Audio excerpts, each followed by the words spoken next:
Aunque pudiéramos pensar que el automóvil eléctrico es un invento novedoso que responde a las nuevas tecnologías del siglo XXI, la verdad es que su aparición es igual o más antigua a la de los motores de combustión.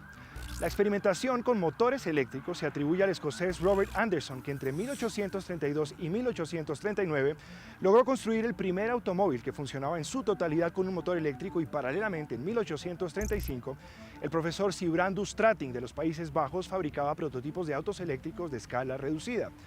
Posteriormente, en 1865, el francés Gaston Planté incorpora mejoras importantes en el auto eléctrico gracias a la invención de la pila eléctrica. En la Exposición Internacional de la Electricidad en París en 1881, el inventor francés Gustave Trouvé presentaría un automóvil eléctrico de 3 ruedas totalmente funcional, y al final de ese mismo siglo el piloto belga Camille Benazzi lograría romper la barrera de los 100 km/h a bordo de un auto eléctrico bautizado como Le Jamais Contact. Sin embargo, los altos costos de los materiales, la demora en la carga de las baterías y las bajas velocidades de los vehículos fabricados en Estados Unidos a principios del siglo XX repercutieron en las ventas y relegaron el auto eléctrico a las clases altas. Adicionalmente, la incorporación de mejoras eléctricas en el arranque de los motores de combustión y el sistema de producción en cadenas de montaje desarrollado por Ford dieron el golpe final a la producción del automóvil eléctrico, provocando su desaparición total en 1920. Desde entonces, los vehículos eléctricos se vieron relegados a tareas industriales como los montacargas o recreativas como los carritos de golf. Y solo fue hasta el 97, gracias al lanzamiento del Prius de la compañía japonesa Toyota, que volverían a ser protagonistas del mercado de estos automóviles, esta vez con la misión clara de disminuir el efecto del cambio climático mundial. Con ese nuevo objetivo y tras la decisión de la General Motors de abandonar el proyecto EV1 en 2003, surge la idea del sudafricano millonario Elon Musk, famoso por ser el cofundador de PayPal y SpaceX, entre otras empresas mundialmente reconocidas. Él decide aportar el dinero necesario para el desarrollo de un prototipo deportivo 100% eléctrico que estuviera a la altura de los autos deportivos de su gama, esto en términos de velocidad y autonomía. Y es así como nace la compañía Tesla Motors. Para mayo de 2007, el prototipo Tesla Roadster ya contaba con $105 millones de inversión para el desarrollo, y hoy Tesla es la marca automotriz más cotizada en la Bolsa de Valores de los Estados Unidos, incluso por encima de empresas como Ford. En la actualidad, la industria automotriz continúa su experimentación con energías renovables, implementando tecnologías híbridas y mejoras aerodinámicas en los modelos. El automovilismo de competencia también ha adoptado estos desarrollos con el fin de optimizar los motores de la Fórmula 1. Incluso la FIA creó en 2014 una nueva categoría de competencia, la Fórmula E, en la que compiten monoplazas totalmente eléctricos y con la que se pretende promover y acelerar la popularidad del revolucionario automóvil eléctrico.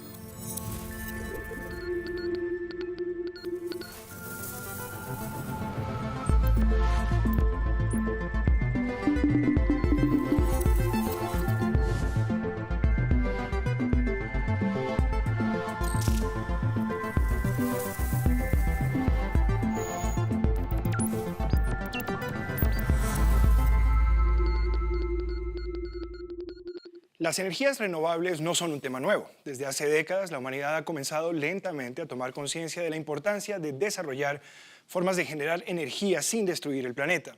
Hay estimaciones que predicen que el petróleo se va a agotar a mediados de este siglo, y cuando eso pase, la innovación será la única forma de sostener a una sociedad sedienta de energía para funcionar con una población mundial que sobrepasará los 10.000 millones de personas. ¿Estamos listos para vivir en un mundo sin combustibles fósiles? ¿Cuánto hemos avanzado en el desarrollo de energías limpias? Hoy conversaremos con especialistas en el tema y conoceremos historias de personas que se dedican al desarrollo de tecnologías para la generación de energías renovables. Mi nombre es Lucho Sarmiento y les doy la bienvenida a Link Experiencias Conectadas.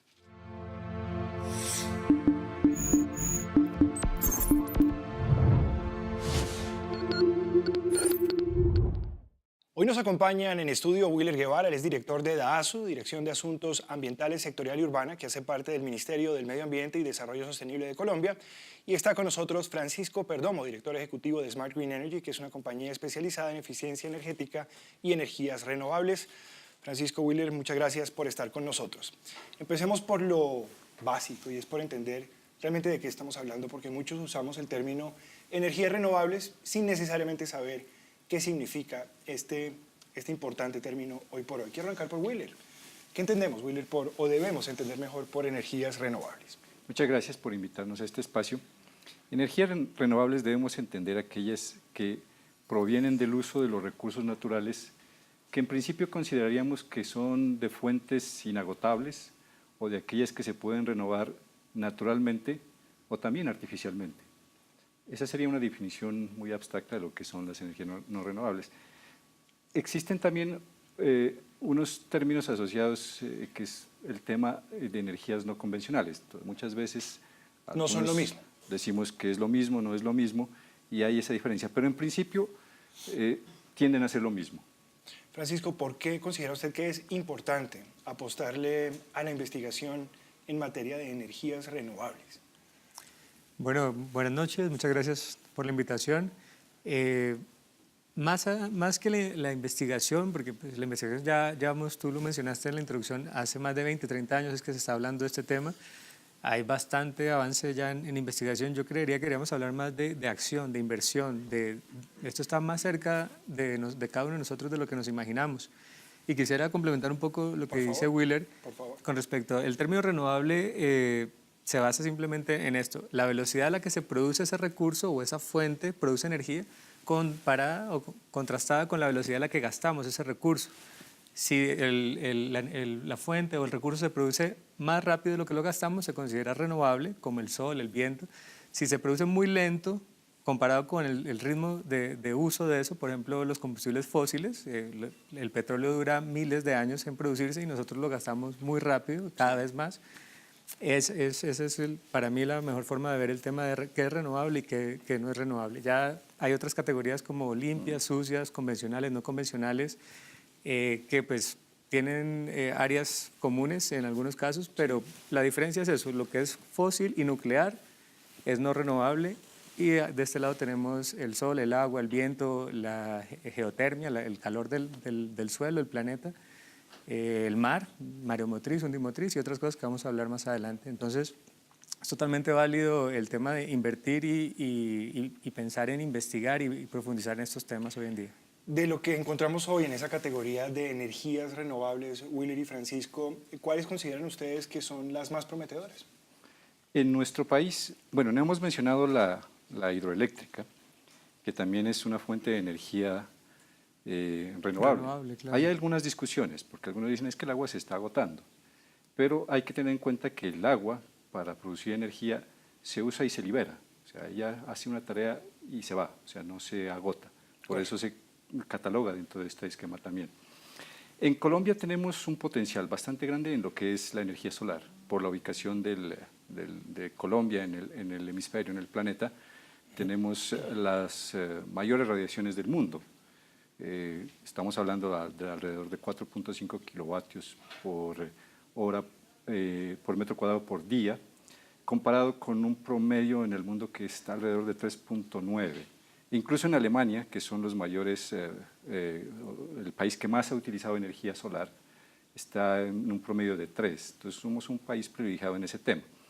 Y la eólica, aunque digamos, no somos los más favorecidos en el tema, tenemos un buen potencial, especialmente en la Guajira y en la costa norte. Y otro tema que está creciendo es el tema de la biomasa. Francisco. Correcto. Quisiera complementar también a Wheeler con la parte de los océanos, las mareas. Hay dos tipos de generación asociada a las mareas, que son la undimotriz en la superficie y la mareomotriz en las mareas profundas. Y otra interesante es la geotermia. Son energías, son... La geotermia. Geotermia, sí. Energía geotermia o geotérmica consiste en extraer calor del suelo. Tú sabes que entre más profundices vas a encontrar más calor. Y ese intercambio de aire frío con aire caliente se utiliza para mover unas turbinas y generar energía. Es otra de las fuentes que se están explotando a nivel mundial, pero ese tipo ya son menos populares porque son más costosas y son proyectos industriales, digamos, ya muy puntuales. ¿Cómo mide uno la eficiencia de estas energías renovables? Tiende uno a pensar que por alguna razón, que yo creo que el grueso de los colombianos, la gente desconoce, pues son más eficientes, pero realmente uno no sabe por qué. ¿Cómo mide uno la eficiencia de una energía renovable? ¿Cómo dice un hombre, si es que se dice, esta es más eficiente que esta otra, o utilizando energía solar tendríamos un uso más eficiente de la energía? No sé, ¿cómo mide uno la eficiencia de estas energías, Will? Bueno, hay un factor importante. pensando más que en eficiencia, es el costo.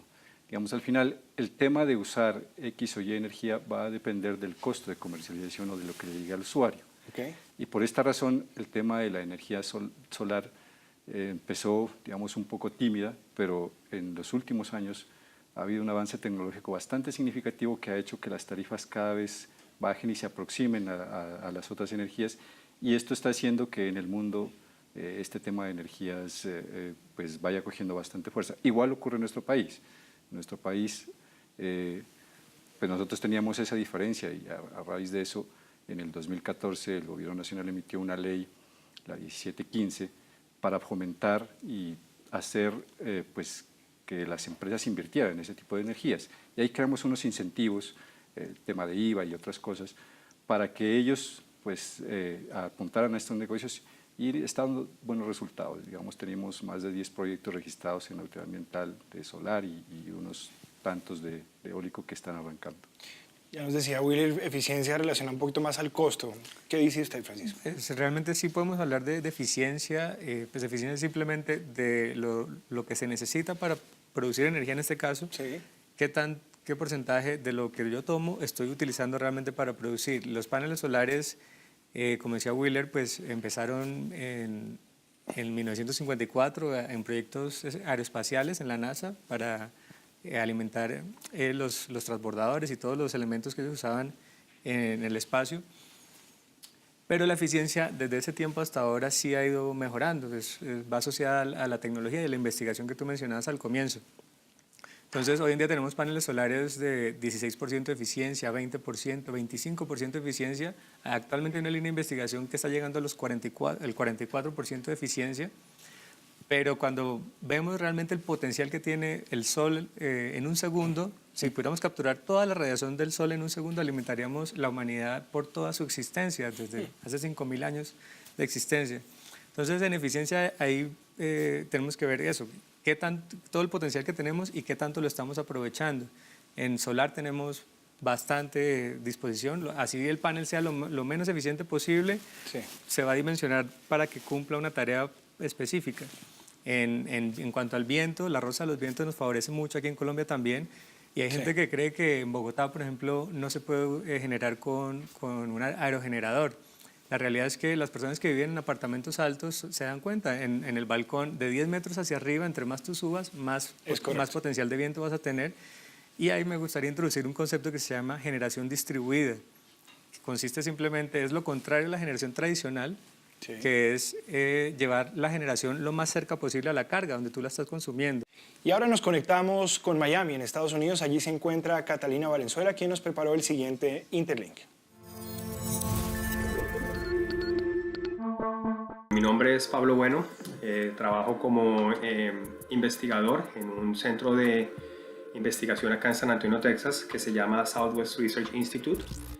Digamos que dentro de las tecnologías nuevas que hay, la energía solar ha tomado mucha importancia últimamente, sobre todo lo que llamamos energía fotovoltaica, que son estos paneles solares que todos vemos, con los que todos estamos muy familiarizados. Y también en años recientes hemos visto un boom en lo que es la energía eólica, que son estas grandes turbinas de viento que a veces vemos también en muchos lugares. En épocas más recientes ha tomado mucho auge lo que llamamos energía solar concentrada, que básicamente es cuando tomamos un sistema de espejos para concentrar la luz solar en un solo punto, y ahí lo que hacemos es pasar agua o pasar algún otro tipo de fluido que calentamos para luego generar energía a través de una turbina.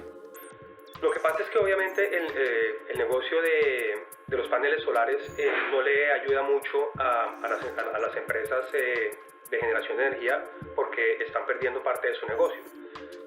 En otras épocas, por ejemplo, y en otros lugares, ha habido muchos subsidios para que haya más generación a partir de energías renovables. Inclusive hay algunos lugares en los que la empresa de energía está obligada a comprarle la energía a las casas que generan más de su demanda. Entonces, por ejemplo, si en tu casa, si al final del año tú terminas generando más energía de la que necesitaste, entonces la empresa te tiene que pagar ese excedente. Entonces, por ejemplo, en países como Alemania se estaba dando el caso de que había gente que al final del año estaba haciendo una pequeña cantidad de dinero, no mucho, porque pues tampoco no se van a volver ricos a partir de eso, pero lo suficiente como para ganar algo de dinero. Las empresas energéticas entonces empezaron a hacer lobby para que quitaran este tipo de subsidios y también para que a las empresas que estaban pensando en instalar nuevas plantas, por ejemplo, muchas veces les daban créditos o les daban algún tipo de exención tributaria. Todo eso se está acabando. Hoy en día las regulaciones varían, obviamente de país a país, pero básicamente lo que estamos viendo es que en algunas economías un poco más desarrolladas se están acabando los subsidios y los incentivos, mientras que otros países que hasta ahora están viendo el auge de las energías renovables están empezando a implementarlos, con el agravante de que ya conocen los efectos que vimos en estos países desarrollados. Entonces seguramente no van a ser tan buenos los beneficios que reciban las personas y las empresas interesadas en energías renovables como lo fueron en otras épocas. Los carros eléctricos ciertamente van a ayudar a que ese tipo de problemas se reduzcan, pero entonces al mismo tiempo esos carros eléctricos no se cargan solos, ¿verdad? En este momento no tiene cada uno su propia celda fotoeléctrica que lo va a cargar. Todavía están dependiendo de la generación de energía por otros medios, ya sea por hidrocarburos, o sea, petróleo, gas natural, carbón. También estos vehículos pues tienen la particularidad de que las baterías tienen algunos químicos bastante exóticos, entonces cuando ya las baterías llegan al final de su vida útil deben ser manejadas de manera especial. ¿Cuáles son los retos y cuáles son las cosas en las que estamos trabajando en este momento? Aquí en Estados Unidos el Departamento de Energía, los últimos 5 años más o menos, han empujado el uso del dióxido de carbono para las plantas de generación energética.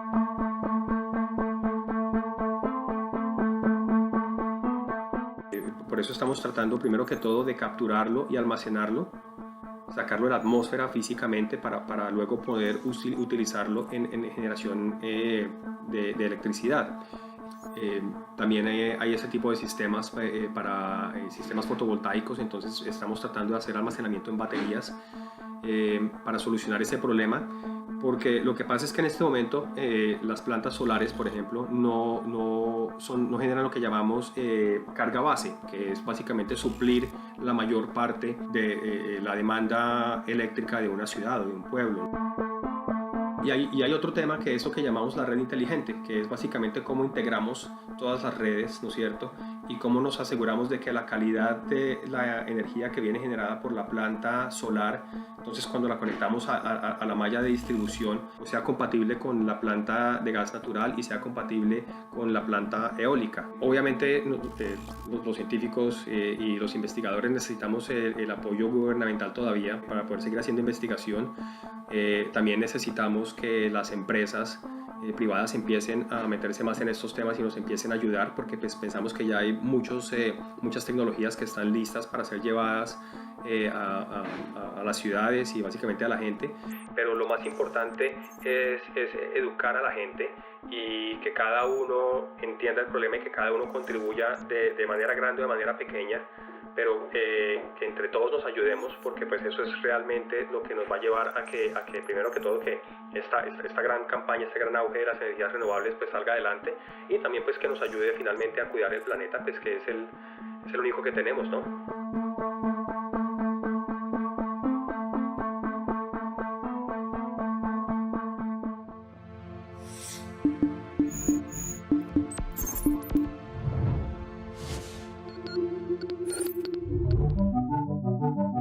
Mi nombre es Javier Roldán, soy ingeniero mecánico de la Universidad Distrital, soy bogotano, tengo 37 años y en este momento trabajo con el Centro de Investigación e Innovación en Ingeniería de la Corporación Industrial Minuto de Dios en el desarrollo de proyectos relacionados a la movilidad eléctrica. Cursando mi carrera como ingeniero mecánico, el tema de energías alternativas me llamó bastante la atención y el tema de los autos siempre me encantó. Cuando terminé mi carrera universitaria, desarrollé una máquina eólica y se me ocurrió la idea de meter esa máquina eólica en un auto eléctrico. Tomé la iniciativa con mi hermano de crear un proyecto de investigación a ver si esa idea de meter máquinas eólicas en autos eléctricos era viable técnicamente. Eolo es un proyecto de emprendimiento y de investigación que busca crear industria automotriz en Colombia. Esa industria automotriz pues, sea benéfica en la parte social, en la parte ambiental y en la parte económica para los colombianos. Cuando empezó la idea, éramos mi hermano y yo trabajando al respecto, y pues que la gente confiara en dos personas y que esas dos personas estaban solicitando un capital importante para desarrollar el proyecto, pues es complicado que las entidades confíen en uno.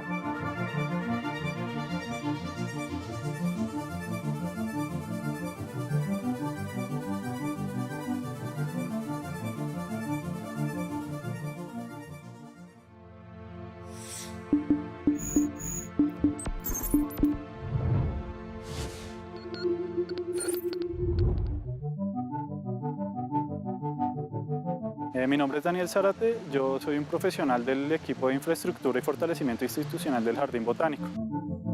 Nos dimos cuenta en el jardín que teníamos una gran cantidad de materia prima que tenía mucho potencial, que era la biomasa, que le estábamos botando al relleno sanitario, a Doña Juana.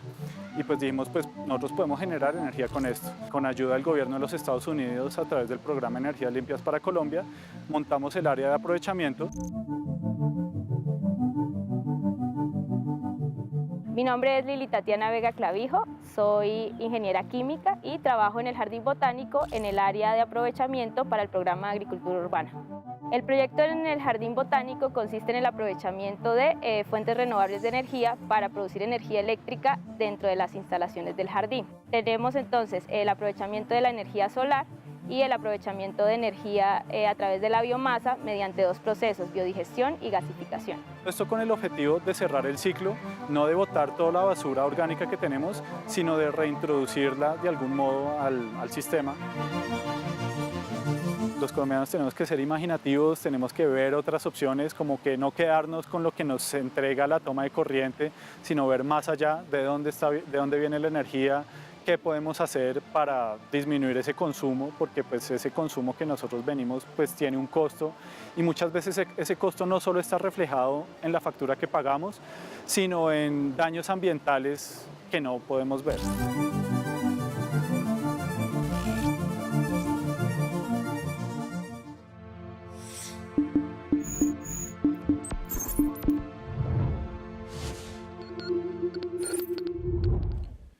Hagamos una pausa y al regreso continuaremos hablando sobre energías renovables aquí en Link, Experiencias Conectadas.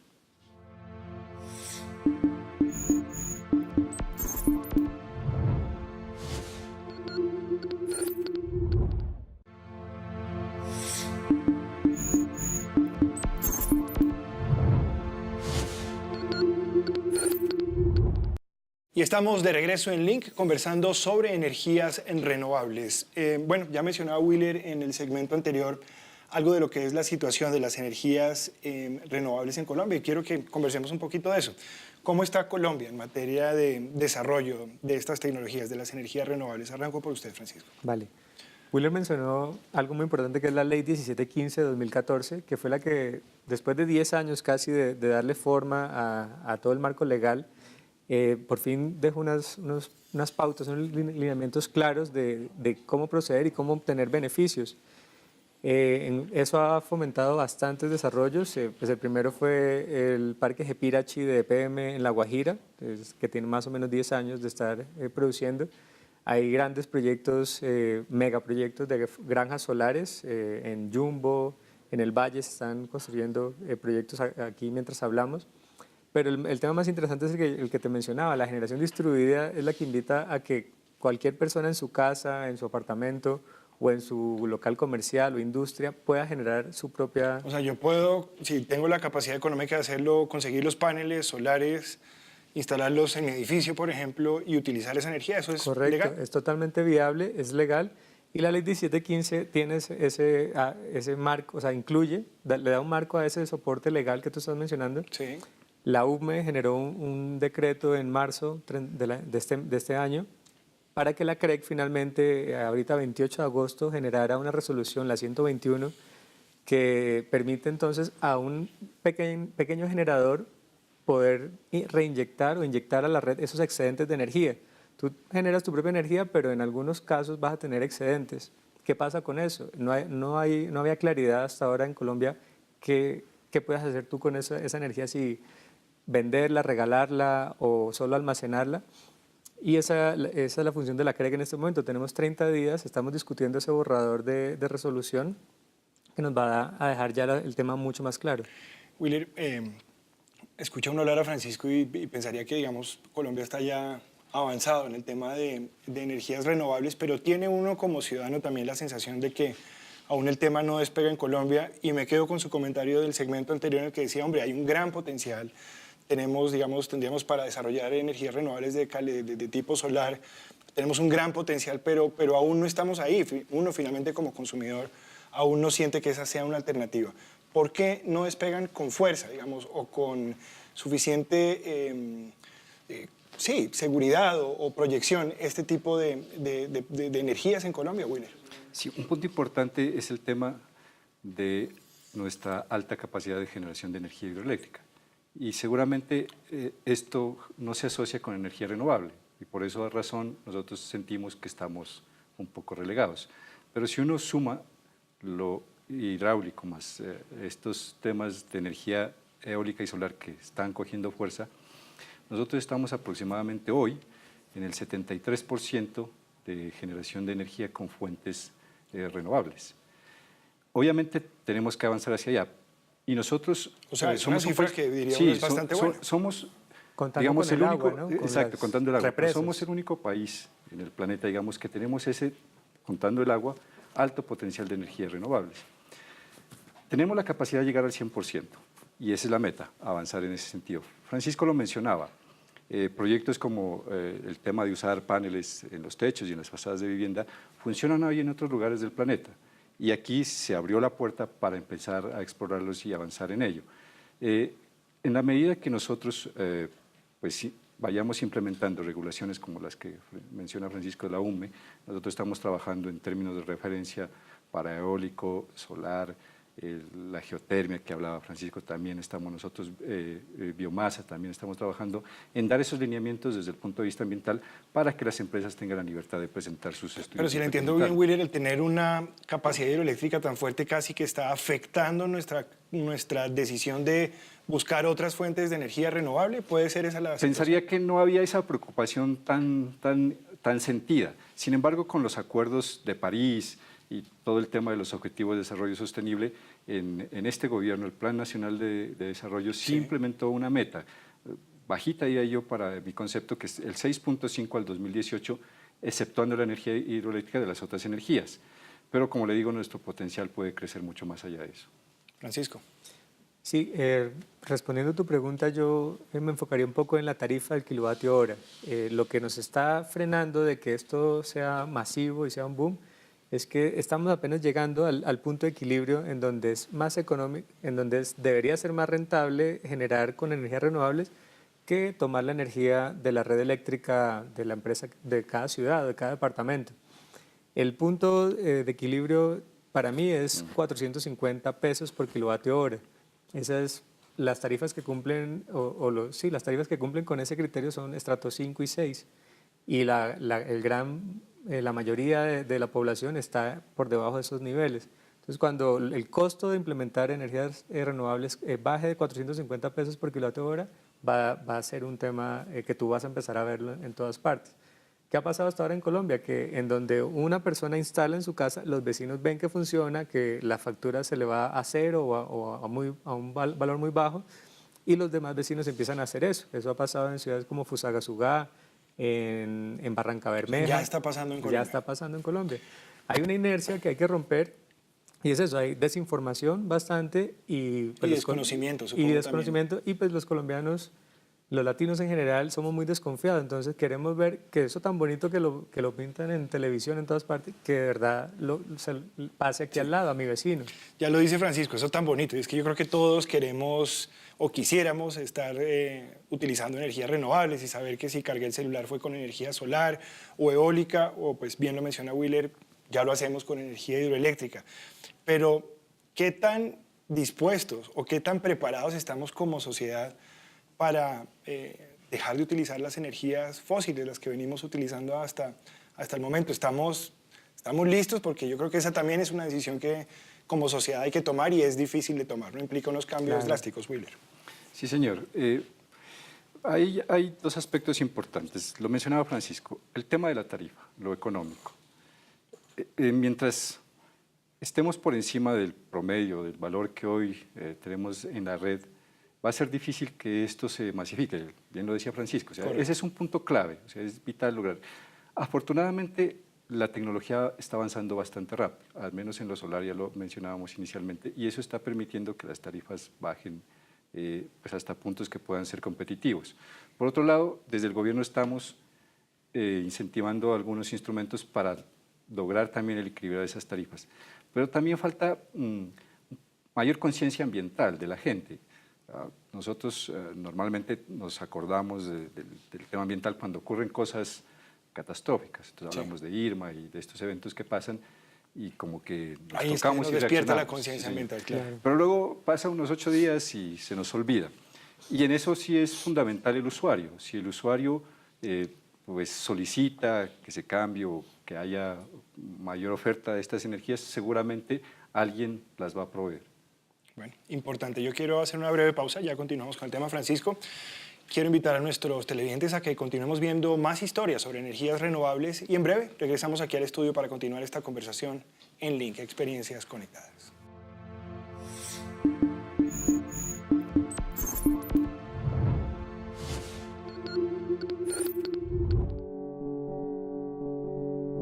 La dificultad más grande fue confianza. Entre tantas puertas que tocamos las puertas de la Corporación Industrial Minuto de Dios. Ellos confiaron en nosotros y ellos tienen un ecosistema de emprendimiento bastante fuerte y pues avanzado. Tiene ese ecosistema que da confianza a entidades estatales para financiar. Es así que logramos entre el año 2013 y 2015 financiación de Colciencias para desarrollar el primer prototipo.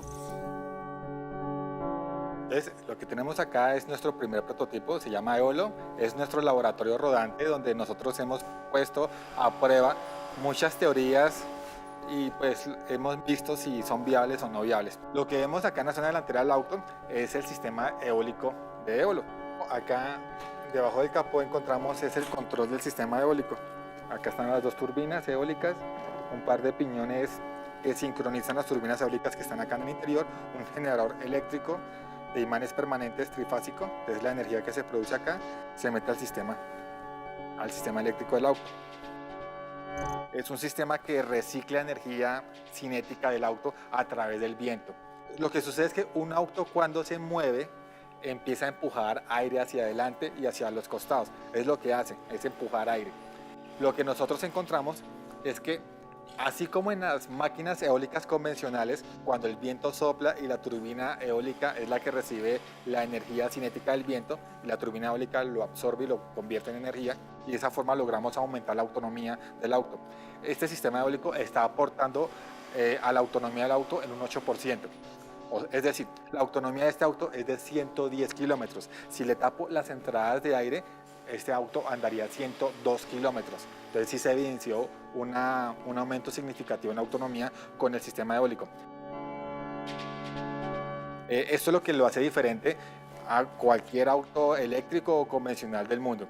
Una de las cosas que se pedía para el desarrollo del proyecto es que el auto fuera completamente funcional y eso fue lo que se logró. En la parte de la mitad, entre los asientos y detrás de los asientos, están las baterías eléctricas, son baterías de iones de litio, y en la parte de atrás se encuentra el motor del auto.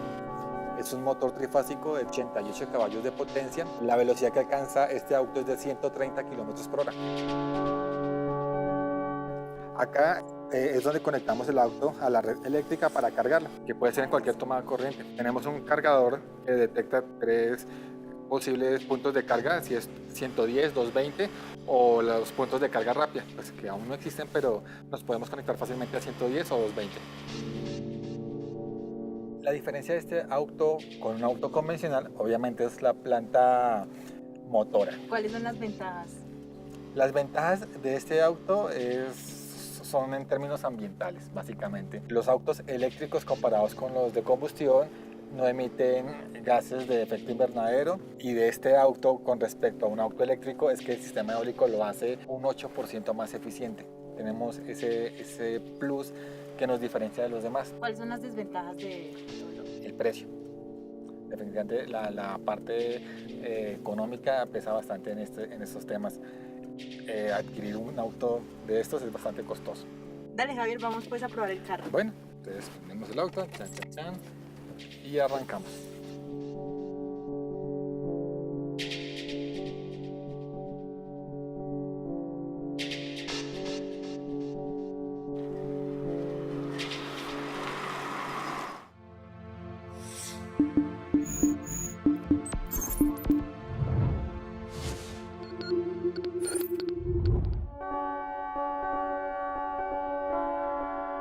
El gran problema que tienen las energías alternativas es la confiabilidad. Tenemos energía solar, pero pasa una nube y la eficiencia se nos va al suelo. La biomasa, pues dependemos mucho de las condiciones mismas de la biomasa, que pues ellos tienen densidad variable, pueden tener altos grados de humedad y pueden no estar siempre disponible porque la cantidad que necesitamos es demasiada, comparada, digamos, con el carbón, que pues es abundante y está siempre disponible.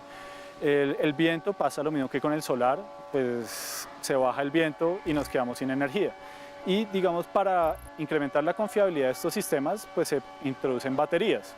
Pero pues con las baterías pues normalmente usan metales raros, químicos raros, que después son un problema para su disposición final y luego se nos vuelve un problema ambiental nuevamente su uso. La ventaja de tener energías renovables dentro del jardín es primero que estamos contribuyendo al cuidado del medio ambiente, porque aprovechando las energías renovables estamos cerrando el ciclo de los residuos que se producen. En este caso estamos contribuyendo a reducir el volumen de residuos en cuanto a residuos de plaza de mercado, a los residuos maderables, y se está cerrando el ciclo del CO2. Otra ventaja es que se producen ahorros en cuanto al pago de la factura eléctrica. Una de las grandes ventajas y por qué el ejercicio aquí en el Jardín Botánico es tan bonito es porque tenemos mucha biomasa y todos los residuos que producen el gasificador y el biogestor luego se van al área de compostaje, que sirven como abono para todas las colecciones del Jardín Botánico. La energía solar la captamos mediante unos paneles solares que en el momento se encuentran instalados en el techo del área de aprovechamiento. Lo que hacemos es captar la radiación solar y esta se convierte en energía eléctrica. El proceso de gasificación se realiza a partir de los residuos maderables que se obtienen del mantenimiento de las colecciones vivas del jardín. Nosotros recibimos los troncos, los reducimos de tamaño, realizamos una clasificación de acuerdo al tamaño y esa biomasa que nos sirve la pasamos a secar. Y una vez tenemos la biomasa seca y en las condiciones que requiere el equipo, procedemos a hacer el proceso de gasificación. Entonces, una vez se produce el gas, el motor se enciende y se empieza a producir energía eléctrica. En el jardín también contamos con 3 reactores para realizar el proceso de biodigestión en seco. Este proceso consiste en la degradación de materia orgánica. En este caso estamos utilizando residuos de césped y residuos de plaza de mercado con rumen de vaca, con el fin de poder producir metano, y lo pasamos a una planta diésel que está modificada para trabajar con gas para producir energía eléctrica. Entonces la idea es minimizar a cero los residuos y de esta forma lo que hacemos es pues proteger más el planeta, eliminar todas las basuras y aprovechar todo lo que tenemos para el beneficio del jardín.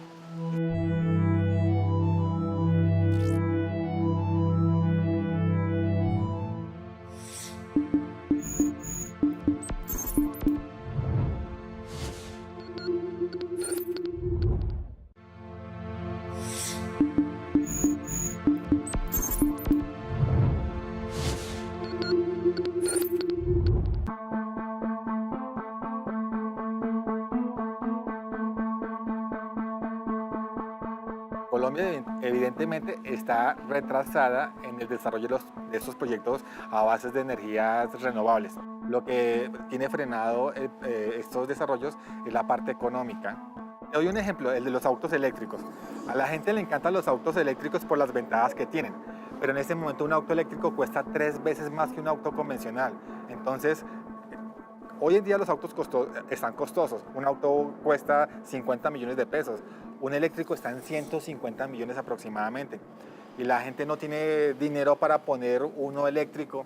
Es complicado que la gente saque un capital bastante grande para comprar un auto eléctrico. O lo mismo, es complicado que las personas inviertan en paneles solares cuando es demasiado costoso.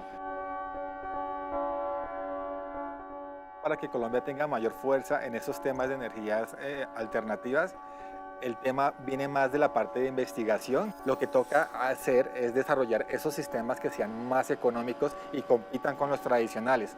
Hemos visto que definitivamente la gente ansía esas propuestas de energías renovables, pero la parte económica los aleja de ellos.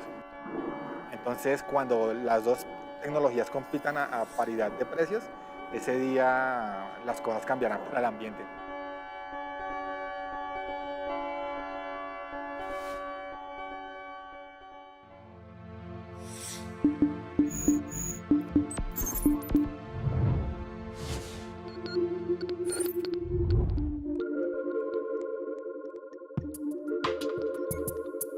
Los proyectos de energías renovables pueden no ser atractivos para las personas que tienen que sacar el dinero para invertir en estos debido a los altos costos de operación y de inversión que tienen que hacer y los largos tiempos de recuperación de su dinero.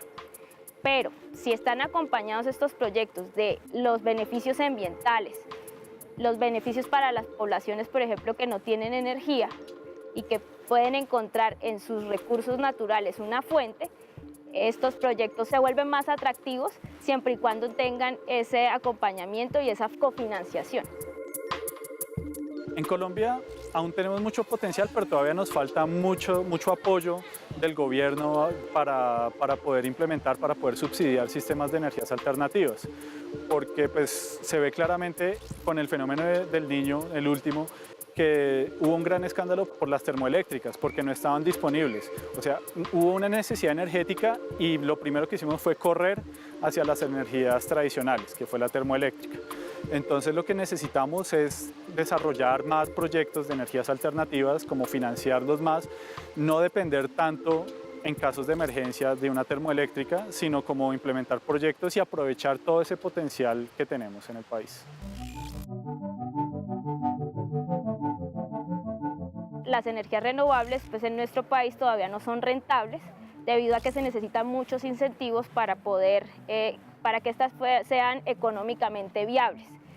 Esto tiene que acompañarse de los bonos de carbono y de todos esos beneficios ambientales que se le suman para que los proyectos sean económicamente viables o atractivos para un inversor.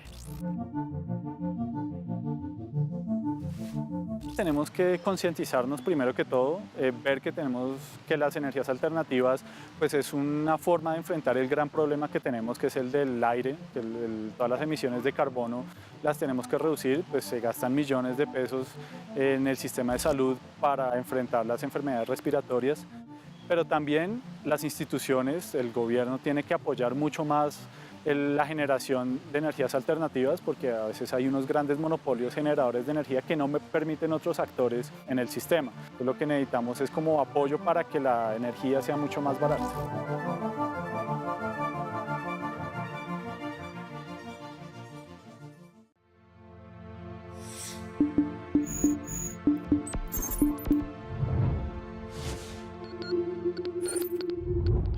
En Colombia, lo sabemos, somos privilegiados, ustedes ya lo han dicho, en términos de recursos naturales, y esa riqueza en recursos naturales, cuando hablamos de energías renovables, se traduce en un potencial.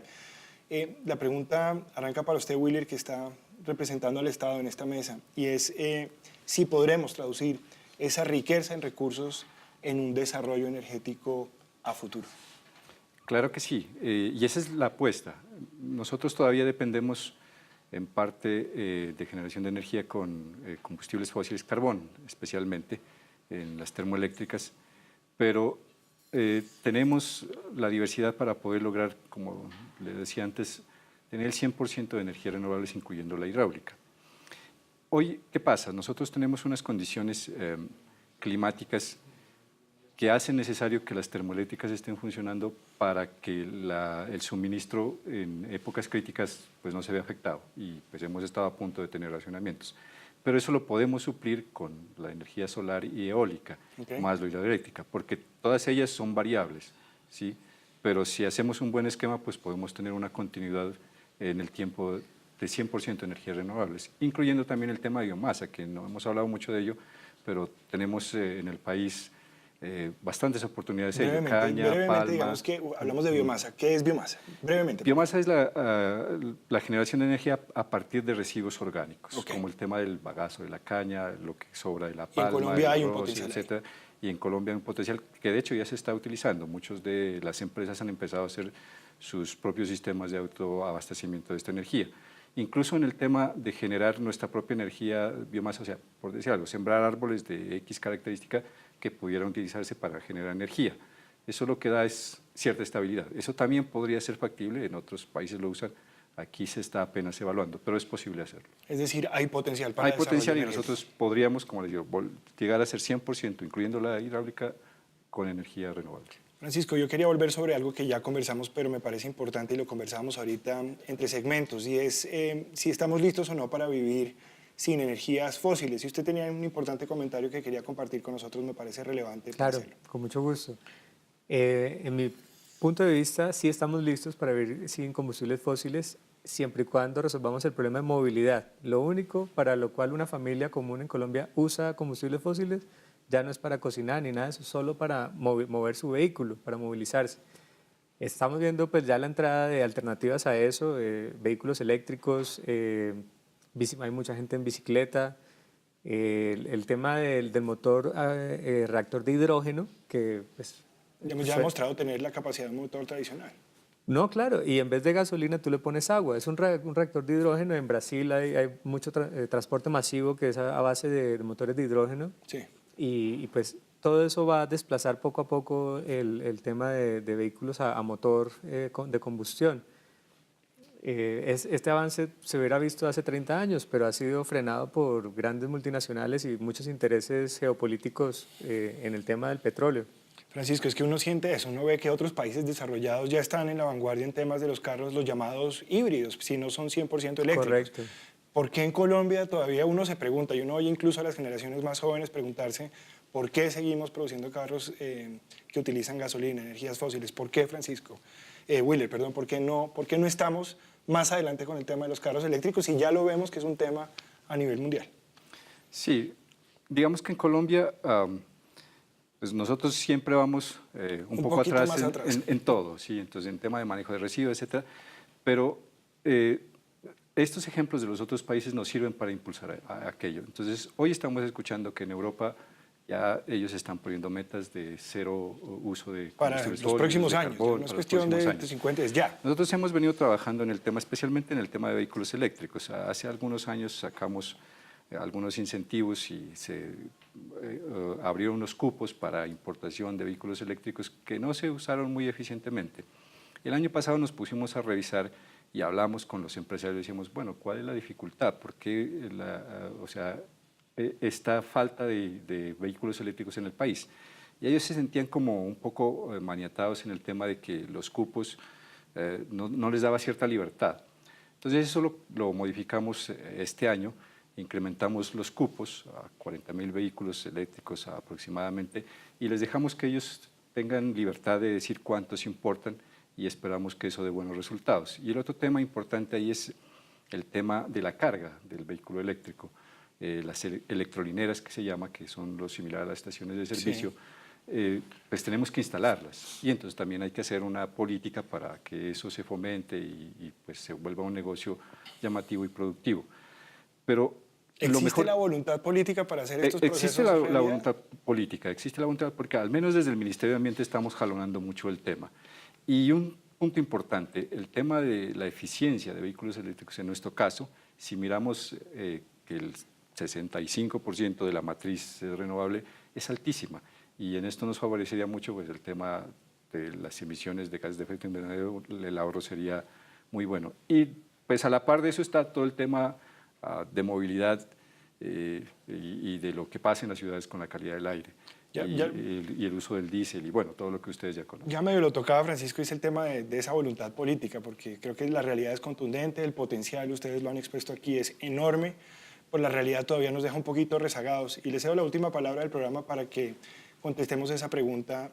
¿Existe la voluntad política en Colombia para dar estos pasos? ¿Es suficiente con lo que se ha hecho o qué falta? Para concluir, Francisco. Bueno, pues gracias por darme esa oportunidad del cierre. Mencionábamos ambos la ley 1715, que daba un marco completo. Eso implica que, lo demuestra que sí hay voluntad política. Desde hace más de 10 años el gobierno ha venido trabajando en esto, pero el gobierno tiene sus tiempos y tiene sus procesos y una cierta inercia que tenemos que romper, hay que agilizar. Por ejemplo, el registro de proyectos ante la UCME se ha estado mejorando y se está dinamizando, pero todavía falta mucho por hacer y tenemos que demostrar que el sector público puede ser tanto más eficiente que el sector privado, como lo ha demostrado Antioquia. Medellín, Empresas Públicas de Medellín es una empresa pública que funciona como una empresa privada. Cuando el gobierno entra en esa dinámica, todo este tema de energía renovable se va a ver favorecido. Pues Francisco Wheeler, muchas gracias por venir a Link, ayudarnos a entender este tema de las energías renovables que sin duda será crítico para el futuro de Colombia y por supuesto el mundo. Muchas gracias. Gracias, Gracias a ustedes. Chévere.